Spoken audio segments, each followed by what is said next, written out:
In today's video, I'm going to teach you how to send a Canva newsletter with Mailchimp. If you've already designed your newsletter in Canva, the rest is simply connecting the dots in Mailchimp and sending it to your audience. Start by heading to Mailchimp.com. Once you're in your account, look for the area where you manage your connected tools. It's labeled Integrations.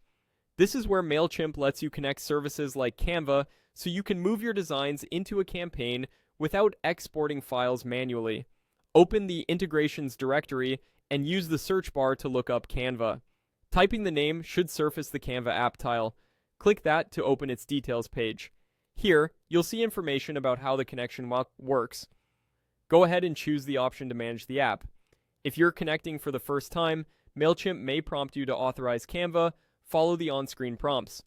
If the connection is already in place, you'll jump straight to the management view. From the Canva connection details, you'll see your available designs. It helps if you've clearly named your newsletter in Canva so it's easy to find. Select the newsletter you want to send. Before you proceed, take a moment to confirm your design is email-friendly, keep text legible, ensure links are clickable, and avoid overly large images that might slow loading. When you're confident in the design, choose Review and Send. This takes you to Mailchimp's review screen where you can confirm the final details.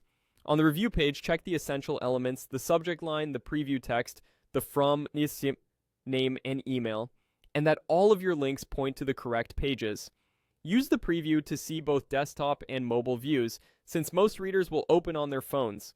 If anything looks off, you can go back, tweak the design in Canva, and refresh the selection here. You can also send a quick test to yourself to catch typos and confirm tracking is enabled. It's a small step that prevents big mistakes. When everything looks right, find the Send button at the top right. Mailchimp will confirm your choice, and once you approve, your Canva newsletter is on its way. Keep an eye on the campaign report afterward to track opens, clicks, and any bounces so you can improve the next send. That's it. You went from Canva to Mailchimp and out to your subscribers with a clean, connected workflow. If this helped, keep your designs organized in Canva and your settings standardized in Mailchimp to make future sends even faster.